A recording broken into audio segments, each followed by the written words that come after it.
The fact that men are often credited with building civilization while women's contributions are overlooked is a glaring example of how androcentric perspectives have shaped our understanding of history. This view not only praises men for advancements, but ignores the critical reality. Men systematically stunted progress by denying half of humanity the right to participate.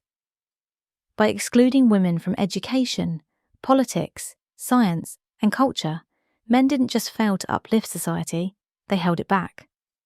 For centuries, women were barred from education, denied political power, and confined to domestic roles. It wasn't because they lacked the ability to contribute, but because men constructed barriers that kept them from participating in meaningful ways. These limitations weren't natural, they were deliberately placed to maintain control. While men are glorified as civilization's architects, the very systems they put in place stunted human progress by restricting the contributions of women. It's undeniable that many of the innovations credited to men have shaped the course of human civilization. Advancements in technology, governance, and infrastructure. Men like Isaac Newton, Charles Darwin, and Albert Einstein are celebrated as icons of intellectual achievement, shaping the way we understand the world. However, this praise exists in isolation, ignoring the fact that these same systems of advancement were designed to exclude women. For every male innovator, there were countless women whose access to education, professional opportunities, and intellectual engagement was denied. Figures like mathematician Ada Lovelace, the first to recognize the potential of computers, and Marie Curie, who revolutionized our understanding of radioactivity, are exceptions to the rule, achieving greatness despite overwhelming odds. What if more women had been allowed to contribute in these fields on an equal footing? How many breakthroughs in science, medicine, or politics were delayed, or never realized, because half of humanity was barred from participating? By continuing to view history through this androcentric lens, we obscure the fact that progress could have been even more rapid and far-reaching if women had been permitted to contribute as equals. The male-centric narrative has been shaped to highlight men's achievements while erasing or minimizing the role of women in shaping civilization. This isn't just a failure to recognize women's contributions, it's a failure to recognize how much further human progress could have gone if the playing field had been level from the beginning. Imagine a different reality. What would civilization look like today if, throughout history, women had been allowed to contribute as equals? If women had been granted the same access to education, the same opportunities to participate in politics, science, and the arts, would we be further along in our development? The answer is almost certainly yes. Let's consider the field of medicine. For centuries, women were excluded from studying or practicing medicine. As a result, women's health issues were often misunderstood, misdiagnosed, or simply ignored. Take the example of hysteria, a so-called medical condition that was often used as a catch-all diagnosis for women's mental health issues. Because women weren't allowed to be doctors or scientists, their health was treated as a mystery, leading to centuries of mistreatment and misunderstanding of women's bodies. How many medical advancements were delayed because women were excluded from the field?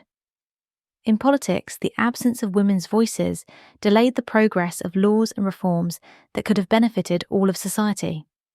When women were denied the right to vote or hold office, the political landscape was shaped solely by male perspectives, often to the detriment of social reforms related to education, healthcare, and welfare, issues that disproportionately affect women.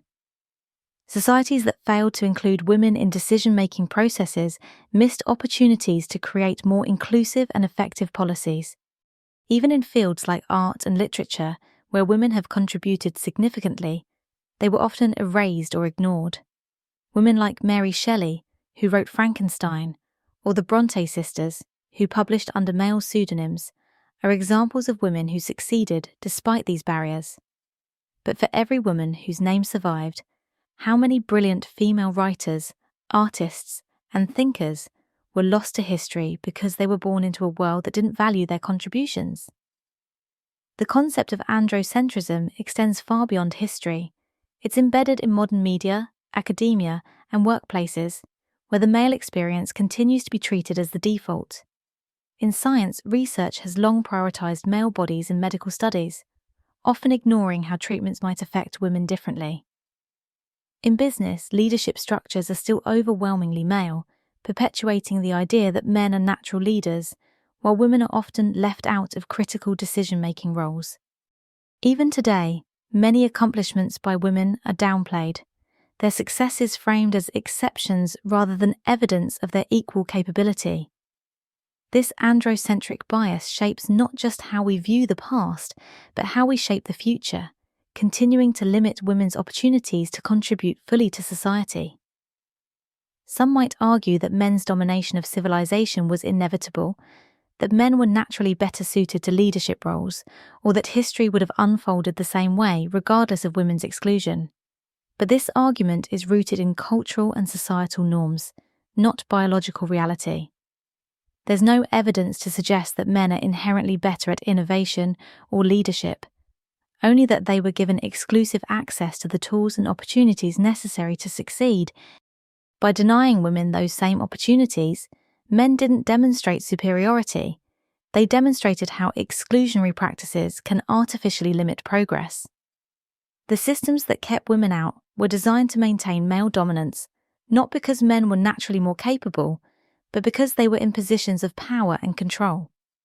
If we want to move forward, we need to challenge the androcentric narrative and rewrite the way we think about history and progress. Instead of glorifying men for building civilization, we must acknowledge how much further we could have come if women had been included all along. The contributions of both men and women should be celebrated, but we must also recognize the damage done by excluding half of humanity from the conversation. Women have always contributed to civilization, even if their names weren't always written in history books.